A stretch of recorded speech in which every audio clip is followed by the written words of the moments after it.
الحمد لله رب العالمين والصلاة والسلام على سيد المرسلين محمد وعلى آله وأصحابه وأتباعه أجمعين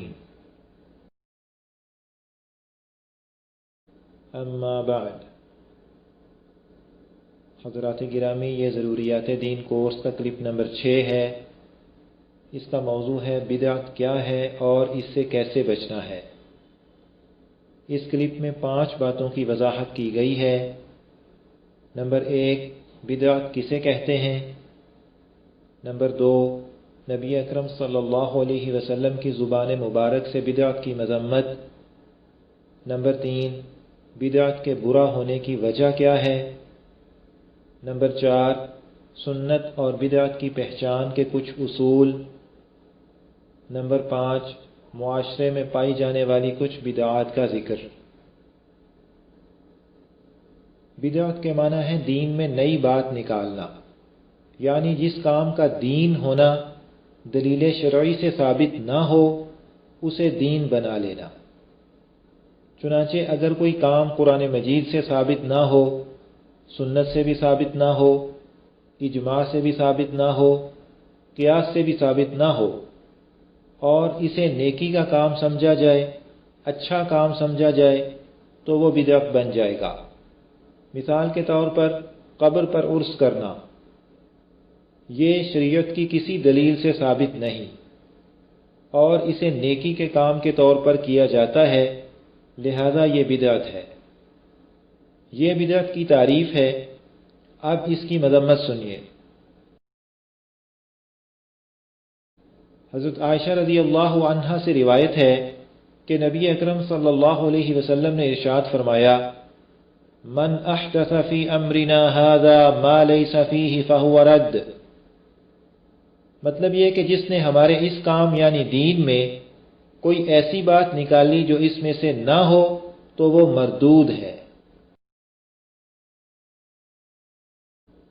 حضرت جابر رضی اللہ عنہ سے روایت ہے کہ نبی اکرم صلی اللہ علیہ وسلم اپنے خطبے میں ارشاد فرمایا کرتے تھے، ان اصدق الحدیث کتاب اللہ واحسن الہدی ہدی محمد صلی اللہ علیہ وسلم وشر الامور محدثاتها وکل محدثۃ بدعہ وکل بدعۃ ضلالہ وکل ضلالۃ فی النار۔ مطلب یہ کہ بے شک سب سے سچی بات اللہ کی کتاب ہے، اور سب سے اچھا طریقہ محمد صلی اللہ علیہ وسلم کا طریقہ ہے، اور سب سے برے کام نئے کام ہیں، اور دین میں ہر نیا کام بدعت ہے، اور ہر بدعت گمراہی ہے، اور ہر گمراہی آگ میں لے جانے والی ہے۔ یہ اس حدیث شریف کا ترجمہ ہے۔ اور دین میں نئے کام کا مطلب یہی ہے کہ وہ کام دلیل شرعی سے ثابت نہ ہو۔ محترم سامعین، ان حدیثوں میں نبی اکرم صلی اللہ علیہ وسلم نے بدعت کی شدید مذمت فرمائی ہے۔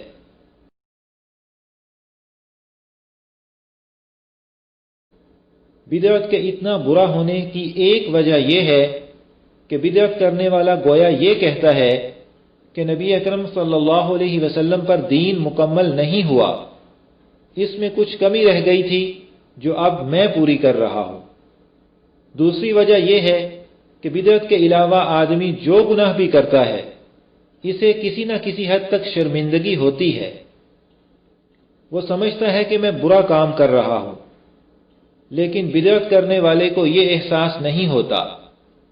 نتیجہ یہ ہوتا ہے کہ اسے توبہ کی توفیق بھی نہیں ہوتی۔ تیسری وجہ یہ ہے کہ بدعت کی تاریکی آدمی کو سنت کے نور سے محروم کر دیتی ہے۔ چوتھی وجہ یہ ہے کہ بدعت دین اسلام کا چہرہ بگاڑ دیتی ہے اور دین کی تحریف کرتی ہے۔ ان وجوہ کی بنا پر بدعت سنگین جرم ہے۔ جیسے حکومتی قانون میں جعلی کرنسی بنانا سخت جرم ہے، بدعت بھی جعلی کرنسی ہی کی طرح ہے۔ اب سنت اور بدعت میں فرق کے بارے میں کچھ بنیادی اصول سمجھ لیجئے۔ یہ اصول ذکر کرنے کا مقصد یہ ہے کہ سنت اور بدعت کے معنی کی اچھی طرح وضاحت ہو جائے۔ باقی یہ بات کہ ان اصولوں کی روشنی میں کون سی بات بدعت ہے، یہ فیصلہ آپ خود نہ کریں، علماء سے پوچھیں۔ اب اصول سمجھیے۔ نمبر 1، جس چیز کے بارے میں نبی اکرم صلی اللہ علیہ وسلم سے ایک سے زیادہ صورتیں ثابت ہوں وہ سب سنت کہلائیں گی۔ ان میں سے کسی ایک کو بدعت کہہ کر اس کی مخالفت جائز نہیں، الا یہ کہ کوئی صورت ان میں سے منسوخ ہو۔ جیسے مثال کے طور پر نبی اکرم صلی اللہ علیہ وسلم سے نماز میں اونچی آواز سے آمین کہنا بھی ثابت اور آہستہ کہنا بھی ثابت، لہذا یہ دونوں سنت ہیں۔ ہاں یہ الگ بات ہے کہ ان میں سے کون سی صورت بہتر ہے، اس کی وضاحت اپنے مقام پر آئے گی انشاءاللہ تعالی۔ نمبر 2، ایک کام نبی اکرم صلی اللہ علیہ وسلم نے اکثر کیا اور دوسرا کام کبھی کبھار کیا، اس میں اصل سنت تو وہ ہے جو آپ صلی اللہ علیہ وسلم نے اکثر کیا، دوسرا کام جائز ہوگا، اسے بدعت کہنا صحیح نہیں۔ جیسے مثال کے طور پر آپ صلی اللہ علیہ وسلم نے وضو کے اعضاء کو زیادہ تر 3 دفعہ دھویا ہے اور بعض دفعہ 1 یا 2 دفعہ دھویا ہے، تو 3 دفعہ دھونا سنت ہے اور 1 اور 2 دفعہ دھونا جائز ہے۔ نمبر 3، مجتہدین نے نئے پیش آنے والے مسائل کے احکام کتاب و سنت سے سمجھ کر بتائے ہیں، وہ بدعت نہیں بلکہ کتاب و سنت ہی کی تشریح ہے۔ اس کی مزید وضاحت اجتہاد و تقلید کے موضوع پر کلپ میں آئے گی انشاءاللہ تعالی۔ نمبر 4، کسی دینی مقصد کو پورا کرنے کے لیے ضرورت کے تحت کوئی نیا طریقہ اختیار کرنا جائز ہے، بدعت نہیں، لیکن شرط یہ ہے کہ وہ نیا طریقہ بذات خود جائز ہو اور اسے ذریعے کے طور پر اختیار کیا جائے، مقصد نہ بنایا جائے۔ جیسے مثال کے طور پر علم دین کی حفاظت کے لیے باقاعدہ مدارس کا قیام، کفار سے جہاد کے لیے جدید اسلحہ بنانا اور ہوائی جہاز پر حج کے لیے جانا، یہ سب کام جائز ہیں، بدعت نہیں۔ ہاں اگر بالفرض کوئی یہ سمجھے کہ مثلا ہوائی جہاز پر سفر کرنا بذات خود ثواب کا کام ہے تو بے شک یہ بدعت ہے۔ ایسے ہی مثلا ہم وقت دیکھنے کے لیے گھڑی استعمال کرتے ہیں، گھڑی نبی اکرم صلی اللہ علیہ وسلم کے زمانے میں نہیں تھی، لیکن چونکہ اسے کوئی بذات خود ثواب کا کام نہیں سمجھتا لہذا یہ جائز ہے، بدعت نہیں۔ نمبر 5، جن کاموں کی ضرورت نبی اکرم صلی اللہ علیہ وسلم کے زمانے اور بعد کے زمانے میں یکساں طور پر رہی ہے، ان میں کوئی ایسا طریقہ اختیار کرنا جو نبی اکرم صلی اللہ علیہ وسلم اور صحابہ کرام رضی اللہ عنہم سے ثابت نہ ہو، بدعت ہے۔ جیسے مثال کے طور پر میت کو ایصال ثواب کرنے کی ضرورت ہر زمانے میں یکساں طور پر رہی ہے، تو اس کے لیے تیجے 40ویں کی پابندی کرنا اور اسے فرض و واجب سمجھنا اور نہ کرنے والے کو لعن طعن کرنا، یہ بدعت ہے۔ نمبر 6، جس کام کا خاص موقع شریعت نے مقرر کر دیا، اس کام کو اس موقع سے ہٹانا بدعت ہے۔ جیسے مثال کے طور پر السلام علیکم ملاقات کے وقت کہا جاتا ہے، اسے اگر کوئی چھینک آنے کے وقت کہے تو یہ بدعت ہے۔ نمبر 7، شریعت نے جس کام میں کوئی شرط نہیں لگائی اس میں اپنی طرف سے شرط لگانا بدعت ہے۔ جیسے مثال کے طور پر قبر کی زیارت کو جانے کے لیے شریعت کی طرف سے کوئی وقت مقرر نہیں، اس کے لیے کوئی وقت لازمی طور پر طے کر لینا اور اسے ضروری سمجھنا بدعت ہے۔ نمبر 8، شریعت نے جس عبادت کی خاص کیفیت مقرر کر دی ہے اس کی کیفیت بدلنا بدعت ہے۔ جیسے مثال کے طور پر ظہر اور عصر کی نماز میں آہستہ تلاوت کا حکم ہے، ان میں اونچی آواز سے قرأت کرنا بدعت ہے۔ نمبر 9، جس عبادت کو شریعت نے الگ الگ کرنے کا حکم دیا ہے اسے اجتماعی طور پر کرنا بدعت ہے۔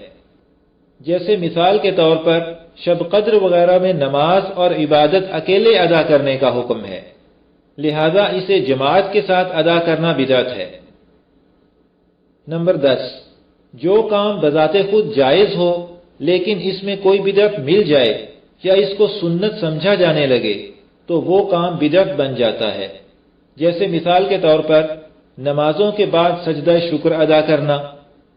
اسی طرح ایک کام بذات خود مستحب ہو لیکن اس کی ایسی پابندی ہونے لگے کہ اسے ضروری سمجھا جانے لگے اور نہ کرنے والے کو ملامت کی جانے لگے تو وہ کام بدعت بن جاتا ہے۔ جیسے مثال کے طور پر فرض نمازوں کا سلام پھیرنے کے بعد دائیں جانب سے پھرنے کو ضروری سمجھنا۔ حضرات گرامی، مذکورہ بالا اصولوں کی روشنی میں علماء نے بہت سے کاموں کو بدعت قرار دیا ہے، ان میں سے کچھ کا ذکر یہاں کیا جاتا ہے۔ نمبر 1، نماز کی سنتوں یا نفلوں کے بعد اجتماعی دعا کی عادت۔ نمبر 2، نماز جنازہ کے بعد اجتماعی دعا۔ نمبر 3، قبر پر اذان کہنا۔ نمبر 4، بیماری دور کرنے کے لیے جانور ذبح کرنا۔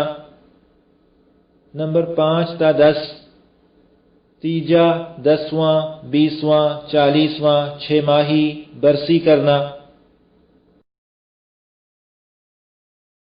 نمبر 11-12، موجودہ محفل میلاد اور عید میلاد۔ نمبر 13، جنازے پر پھول ڈالنا۔ نمبر 14، قبر پر پھول چڑھانا۔ نمبر 15، میت والوں کے ہاں لوگوں کی دعوت۔ نمبر 16، 11ویں کا ختم۔ نمبر 17، جنازے کے ساتھ اونچی آواز سے ذکر۔ نمبر 18، ختنے کے موقع پر دعوت۔ نمبر 19، تعزیت کے موقع پر ہاتھ اٹھا کر اجتماعی دعا کی پابندی۔